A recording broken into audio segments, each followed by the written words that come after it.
क्योंकि आपके जो नेता है तेजस्वी यादव जी, वो तो इंफ्रास्ट्रक्चर को इंफ्रास्ट्रक्चर बोलते, कम से कम आप इंफ्रास्ट्रक्चर तो बोलती हैं। और आरजेडी की सबसे पढ़ी लिखी प्रवक्ता इनको मान रहे हैं, अपने नेता से ज्यादा पढ़ी लिखी है। दूसरी चीज सर, दूसरी चीज मैम, दूसरा एक सवाल है मेरा, आप लोग अभी बोल रही हैं मैम, आप लोग बोल रही हैं वोट छोड़ गद्दी छोड़। अगर हम लोग ये बात बोलने लगे कि चाड़ा छोड़, बिहार छोड़, टोटी छोड़, यूपी छोड़, और ये नेशनल हेराल्ड छोड़, देश छोड़, तब ये इस चीज को बर्दाश्त करेंगे? ओके ठीक है। पहला मेरा सवाल आरजेडी प्रवक्ता से है कि अभी तो वोट चोरी की बात हो रही है। मेरा घर फुलवरिया जो कि लालू यादव का गांव है उसके बगल में ही है। वहां कहा जाता कि इस समय तो वोट चोरी की बात हो रही है, लेकिन लालू यादव के राज में बूथ चोरी की बात होती थी। बूथ को ही छाप दिया जाता था बाहुबली के बाहुबलियों द्वारा, और जहां पे उनके हिसाब से वोटिंग नहीं पड़ती थी वहां पे उसके बैलेट बूथ चोरी होता था क्या? हाँ, और इंक डाल दिया जाता था बैलेट बॉक्स में जहां पे उनके मुताबिक वोट नहीं होती थी, और इंक से पूरा बैलेट बॉक्स खराब हो जाता था। और दूसरी बात, उन्होंने रोजगार की बात की। गोपालगंज, सिवान, छपरा जो कि गृह जिला कहा जाता है लालू जी का, सबसे ज्यादा लोग चीनी मिल बंद होने की वजह से बेरोजगार वहीं पे हुए थे। ओके। शारीरिक स्थितियों पर टिप्पणियां नहीं होनी चाहिए, अन्यथा वो स्तर फिर बहुत नीचे चला जाता है। मुलायम सिंह जी जीवन के चौथे चरण में कुछ समस्याओं से घिरे, तो क्या उन पर टिप्पणी होगी या वो छोटे नेता हो जाएंगे? पंडित जी जीवन के अंतिम चरण में किन परिस्थिति में थे? जवाहरलाल जी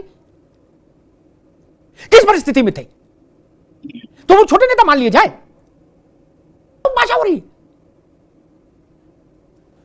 अब ये वैसी शैली है, वैसी संस्कृति है कि बुलेट चला लेंगे क्या? अरे बुलेट चलाने वाला आदमी ड्राइवर होगा, ड्राइवर बनना है कि प्रधानमंत्री चुनना है? इसका एक ड्राइव चल गई, बोले ये फलाने बुलेट चला के दिखाए जैसे हमारा आदमी चला रहा है। ये कैसी, क्या तुलना कर रहे हो महाराज? धर्मेंद्र जी ड्राइवर, ट्रक का ड्राइवर ले आएंगे, बोले ट्रक की ड्राइवरी करके दिखाओ तो माने। अरे देश चलाना है कि ट्रक की ड्राइवरी करनी है? ये टैक्सी वाली बुलेट चलानी है? ये तर्क ठीक नहीं। और संत की बात कही, उस पर एक टिप्पणी करूंगा, फिर अशोक जी के पास जाऊंगा, विषय बदलूंगा। ये कमर के नीचे वाली बात नहीं, लेकिन एक उदाहरण ऐसा दे दूं जिसका काट ही नहीं होगी। त्रिलोक में घूमाना सब लोग, अशोक जी ऐसी बात बता रहा हूं, त्रिलोक में घूमाना, उसकी काट नहीं होगी। राज भाई, काशी में तैलंग स्वामी, काशी के वो सशरीर महादेव कहे जाते हैं। मैं उनको कहे जाते हैं प्रेजेंट टेंस में इस्तेमाल कर रहा हूं, हालांकि उनका पार्थिव देह तो बहुत पहले मुक्त हो चुके थे। वो 150 किलो से ज्यादा वजन के थे। काशी की धरती पर उनसे महान संत नहीं हुआ कोई दूसरा। उनको लोग कहते थे ये जागृत विश्वनाथ है, जागृत विश्वनाथ। कोई मॉडलिंग करनी है, देश चलाना है मित्र, कि कान कैसे है, नाक कैसी है, गाल कैसे है, हृदय कैसा है, ये महत्वपूर्ण है। क्या कुछ नहीं बनेंगे? कुछ तो बनेंगे। खड़गे जी की अवस्था क्या है? ऐसे तमाम खड़गे जी की उम्र के लोग हैं कांग्रेस में, वो कुछ तो बनेंगे ना, योगा तो नहीं करेंगे। ता चुनती है, इसके बीच में मत पड़िए। परिवार ने कहा भी था कि आप चुनाव ना लड़ो, उन्होंने कहा नहीं लड़ेंगे, तो नेताजी सक्रिय थे? नहीं।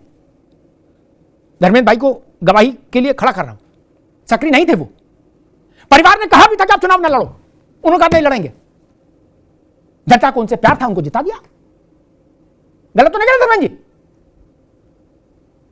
इसलिए यह तर्क ठीक नहीं लोकतंत्र में कि 7 घंटा योगा करने वाले चुनाव लड़े या 3 घंटा करने वाला नहीं लड़े, यह तर्क ठीक नहीं। अशोक सिन्हा जी, लेकिन सारी बातें एक तरफ। भागवत जी का वक्तव्य बहुत मान रहे हैं विपक्ष के लोग, क्योंकि उन्हें दिवा स्वप्न दिखाई पड़ गया कि कुछ किसी प्रकार से पहले ये हटें।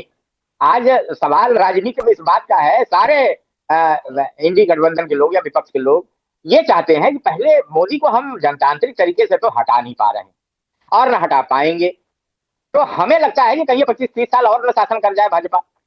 तो ये डर एक है मन में, इंफीरियरिटी कॉम्प्लेक्स है मन में, और राजनीति में घोर अनिश्चितता होती है। तो इस अनिश्चितता के वातावरण में एक दिया उनको दिखाई पड़ा। आपने स्पष्ट किया कि वो मोरोपंत इंग्लिश प्रचारक थे और उन्होंने ऐसा कहा। अब ये आवश्यकता क्या होती है किसी संगठन में किस कार्य की? जैसे मोहन भागवत खुद भी हम लोगों को कहते हैं कि भाई मुट्ठी थोड़ी ढीली करो, पुराने लोग और नए लोगों को जिम्मेदारी दो। तो वहां शाखा लगाना ना, सुबह उठ करके 4 बजे भोर में उठ करके और दंड का अभ्यास करना है, अब शारीरिक श्रम करना है, गीत गाना है, लोगों के घर जाकर संपर्क करना है। तो उस कार्य के लिए नौजवानों की आवश्यकता है। सेना में भर्ती होने के लिए नया खून चाहिए, तो अब उसमें अग्निवीर चाहिए, उसकी योजना बनाई गई।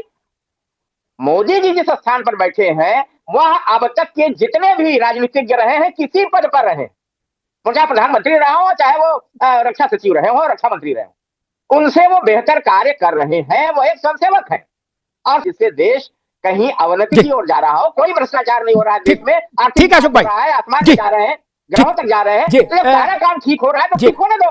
धर्मेंद्र जी, नारा लगा, उसमें मुकदमा हुआ, क्या मोदी तेरी कब्र खोदेगी। अरे भाई, लोकतंत्र में पार्टी चुनाव इसलिए बने हैं, कब्र खोदेंगे क्या? चुनाव नहीं लड़ेंगे, कट्टा तमंचा से राजनीति तय करेंगे। बिहार में क्या हो रहा है? मोदी की मां को गाली दी जा रही है माइक से, मंच से, जिस मंच पर तेजस्वी जी और राहुल जी 2 मिनट पहले होते हैं। तो दुख समझ में आता है कि अगर मोदी नहीं हटेंगे तो फिर आपको पीड़ा होगी। जब एक गठबंधन के बड़े नेता के शब्द थे, मोदी तेरी कब्र खुदेगी, कब्र। मोदी तुम चुनाव में हार जाओगे, हम हरा देंगे, ये बात तो समझ में आती है, ये कब्र खुदेगी। ये कोई मध्यकाल की शासन व्यवस्था है क्या कि एक का कत्ल करके दूसरा राजा बनेगा?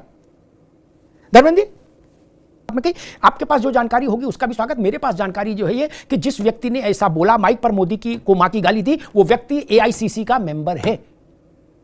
वो गुड्डू पान वाला नहीं है कि कोई उसको 100 रुपया देके ले आया यार। एआईसीसी के मेंबर है। गजब बात कर रहे हो आप। मैं क्या कह रहा हूं अमिताभ जी, हो सकता है तमाम लोग जो है, यशवंत सिन्हा जी भारतीय जनता पार्टी के बहुत बड़े नेता थे, आज जो भारतीय जनता पार्टी की नीतियों के प्रबल आलोचक है। हो सकता है, मैं क्या कह रहा हूं कि अब उसके पीछे जांच होगी कि कहीं से धर्मेंद्र सिंह कौन जांच करेगा? मैं समझना चाह रहा हूं। जांच के में तमाम आतंकी उपकरण उनकी एसआईटी ने खोज लिया, तो वो जो पीछे दिल्ली बनाम यूपी की लड़ाई है, हम लोग उसको लेकर के चिंतित है कि क्या भारतीय जनता पार्टी की जो अंदरूनी कला है देश को अस्थिरता के भौं में झोंकने जा रही है क्या? जी ठीक है, ठीक, आप रुकना होगा। राज शर्मा जी के पास 2-3 तथ्यात्मक चीजें वो हो जाए। विपक्ष बहुत हे दृष्टि से, मतलब बहुत अंदर से एक एसिड के साथ होता है ना, एसिडिटी हो जाए तो पॉलिटिकल एसिडिटी भी होती है, उसके साथ बोलता है, कहे की सरकार है, गठबंधन की सरकार है, देश छोड़ दीजिए। धर्मेंद्र जी के संज्ञान के लिए बताता हूं, 4 बार यादव परिवार से मुख्यमंत्री रहे, 3 बार नेताजी, 1 बार अखिलेश यादव, 1 बार बहुमत की सरकार थी अपनी, 3 बार गठबंधन की ही सरकार थी। इसलिए ऐसा मुंह बना के ना बोलिए गठबंधन है, काहे का है। राजबाबू को याद दिला दूं, शायद स्मरण में नहीं होगा तत्कालिक तौर पर, इंदिरा गांधी जब इमरजेंसी लगा रही थी ना राजबाबू, तो उनकी सरकार बहुमत की नहीं थी, वामपंथियों का समर्थन था। नरसिंहराव की सरकार बहुमत की नहीं थी। 10 साल मनमोहन सिंह की सरकार बहुमत की नहीं थी, गठबंधन की सरकार थी। और आप लोग इतना ऐसा मुंह बना लेते हो, लगता जाने कितनी अम्ल पित्तता है अंदर। गठबंधन है, ची ची ची। यहां कम से कम सीधे तो खड़े हैं। अरे रुको भाई, आपके समय में गठबंधन की स्थिति ये थी, अरे रुको भाई, मनमोहन सिंह जी के समय में, अरे रुको भाई, मनमोहन सिंह के समय में स्थिति ये थी, प्रधानमंत्री इंतजार करते थे और मंत्री नहीं आते थे बुलाने पर। उस समय के ब्यूरोक्रेट्स ने किताबें लिखी और कहा कि मनमोहन सिंह की इतनी दयनीय स्थिति थी, और आप ऐसा मुंह बिचकाते हो कि राम राम राम राम गठबंधन है। कब नहीं रहा गठबंधन भैया, कब नहीं रहा बाबू? किसने नहीं किया गठबंधन? 15 साल तो नरसिंह राव और 10 साल मनमोहन सिंह गठबंधन के सामने बिल्कुल साष्टांग करके ही सरकार चलाए कि रंगबाजी सरकार चली थी? नहीं ना। और एक बात और कह दूं, धर्मेंद्र भाई भी इसको याद रखेंगे, योग्य व्यक्ति हैं, 240 वाली गठबंधन की सरकार तो नरसिंह राव की भी नहीं थी और मनमोहन सिंह की भी नहीं थी, जिसमें एक बड़ी पार्टी पर 240 आए। राजबाबू तब भी सरकार चली ना, घिसट की चली तो चेक पर साइन तो कर ही नहीं थे, 240 नहीं आए थे।